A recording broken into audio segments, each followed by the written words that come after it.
Yeah, okay. So our next speaker is Steve Peterson, who will be philosophizing about AIT.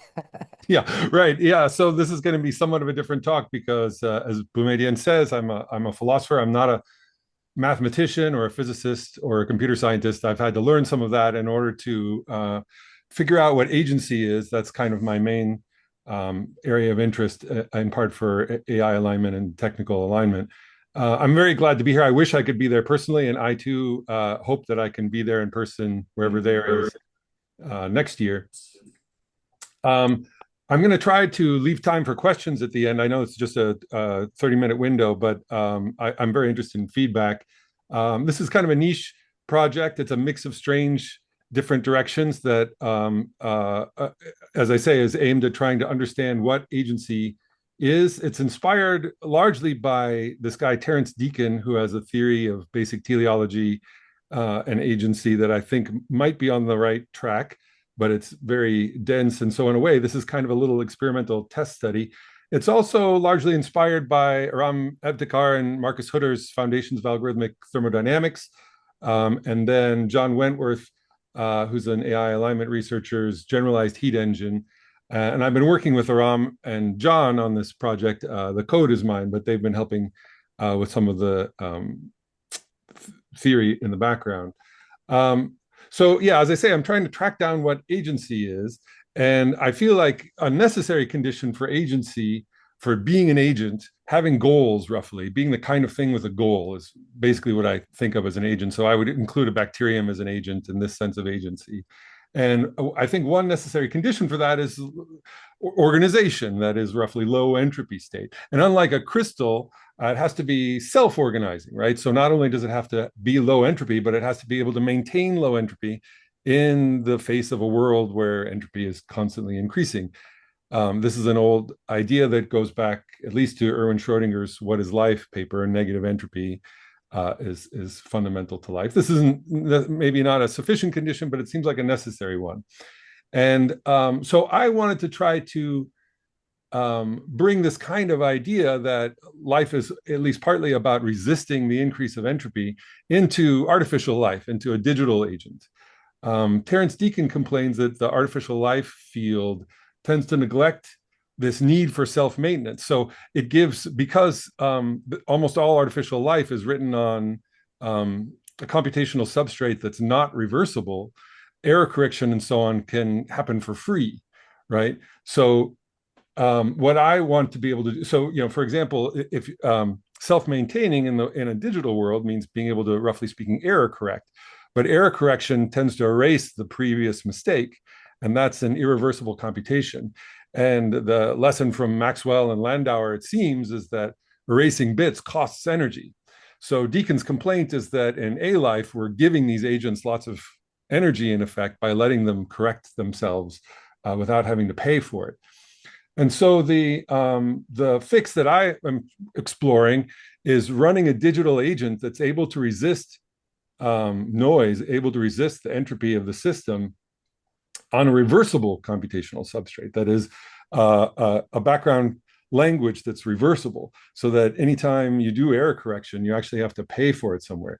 And the way that shows up, so in other words, that's closer to our own physics, right? So this is a world where random bits can get flipped. The agent is made out of bits, in effect, but those bits can get flipped, and the agent has to be able to correct those bits in some way. But every time it corrects those bits, it has to pay for that somewhere else. And the way that shows up is like it has to take what should be a zero. So you can't just clear a bit to zero. That's irreversible because you've lost what the previous bit was. But you can swap that bit for a zero. That's reversible if you have a known zero somewhere. And those turn out to be the major currency, is trying to get known zeros, right? So that's the main idea, is that this agent has to, it's lives in an environment with compressible information, and the agent is able to compress that information in order to obtain those zeros, and then it's able to use those zeros to do the calculations required to fix its own errors. And so this agent exists to preserve itself against the background noise, and that seems closely related to what our own life is like. So now I think I'm ready to share what the model looks like. Let's see if I can't see. I've like, I'm one of those people who has 8 different browser windows with 20 tabs each. Let's see if this is the right one. It's not showing me a preview of da, da, da. Brave browser share the screen. Oh my goodness, I didn't allow Zoom to share. Sorry.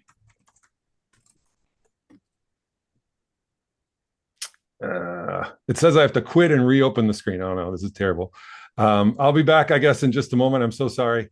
This is a new computer that I just installed Zoom on. So I'll be back in just a moment. Yeah, all right.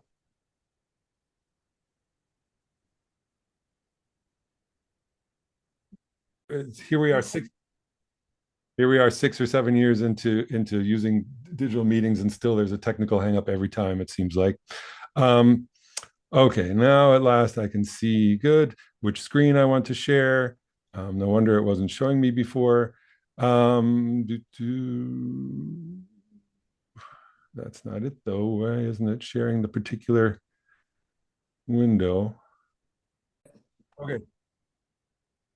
So sorry. Thank you for your patience. So here's an example. This is a very simple. This is running factorial. This is factorial. And so I had to design this reversible language. What it turns out we needed was a reversible language that is valid everywhere, Turing-complete.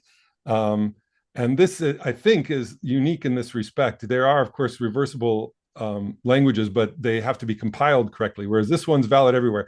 I had to do it. This is inspired, I should say, also by the computational life paper.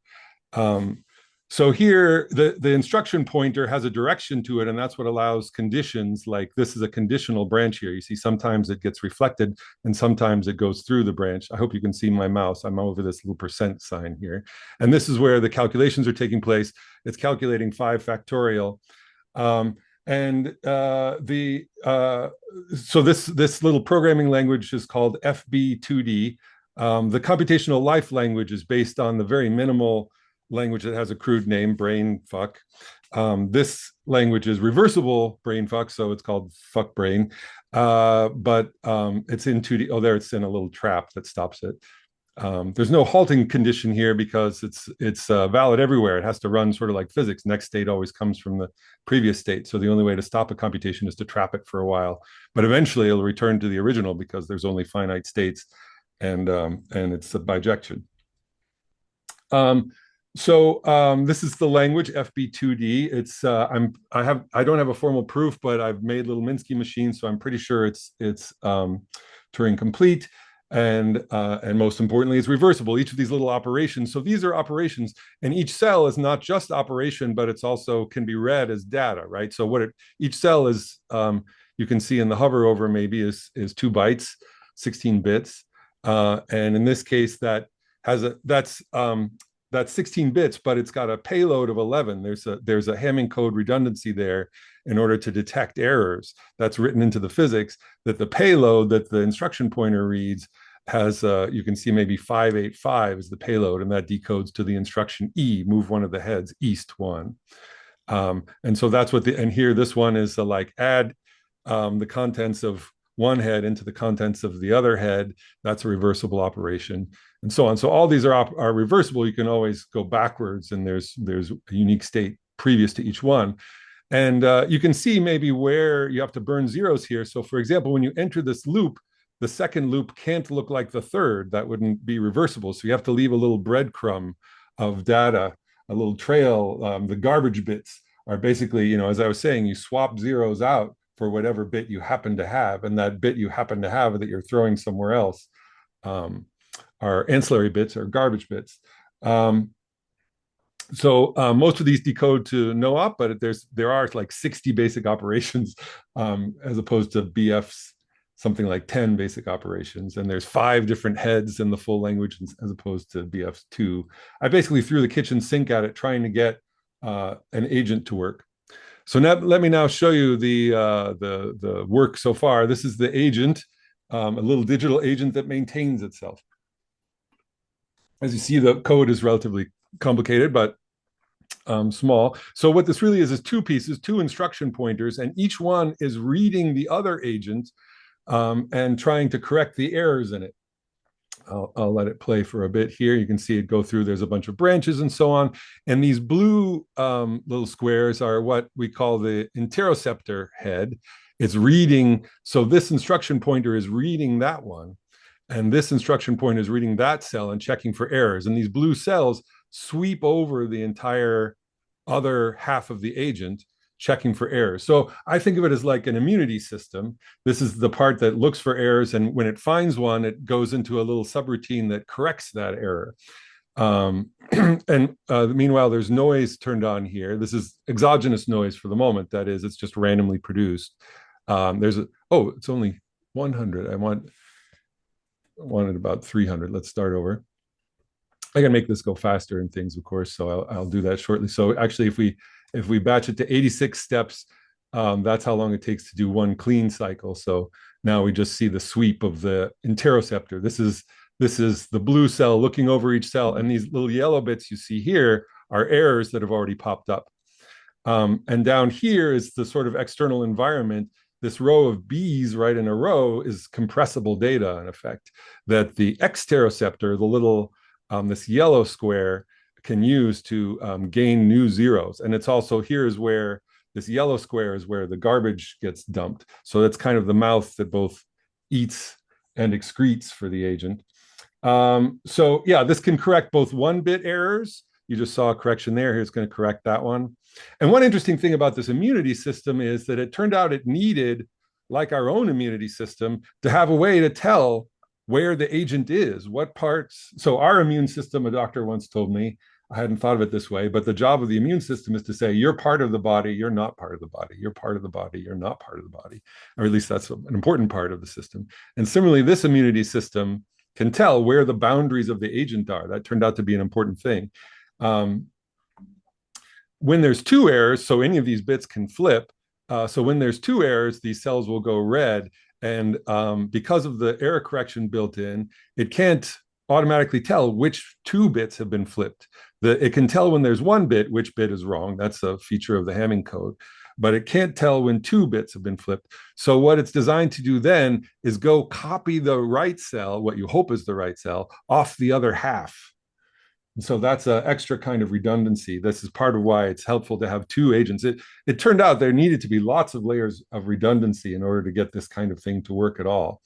But one interesting thing about that, the fact that it can go copy off of the other half, is that it leaves open in the future. I'd love to be able to have it when it detects it has spare zeros for the calculation. I'd love for it to be able to make a new copy of its own code in yet a separate place. Right? That would be an extra kind of redundancy. And of course, that would be like reproduction. So Deacon, this guy who's inspired a lot of the work, tends to say that reproduction and repair are really 2 sides of the same coin, right? It's a way to maintain this low entropy state by making more of yourself or fixing yourself. And then, as I say, there's this kind of metabolism. So this area here is what I think of as the stomach. This is where all the calculations take place. Right now, it's not subject to noise. So I'm cheating. That's one of the ways that it's cheating, right? Is that this, if noise would probably be disastrous here. I haven't really experimented with it, but there's no, the immunity cells don't range over the stomach. This is where the calculations go, and then it dumps the calculations, that the bits that it doesn't need, down into the environment. And then so these are zeros down here in between the green. It's being given free new food as it goes. You might have figured this is a torus, so it wraps on both ends. And when it wraps around this way, that's cheating, that it gives it new compressible food here, a bunch of D's in a row. It can easily compress that to get zeros out.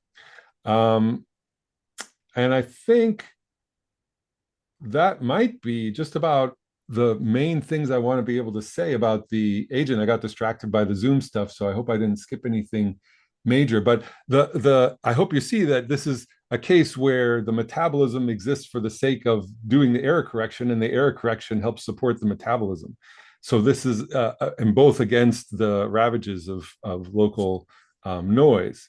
And so this is a kind of reciprocal dependency that seems characteristic of life, that there's a kind of whole here that's greater than the sum of its parts by this kind of reciprocal support. So I think that's basically what I wanted to present for you.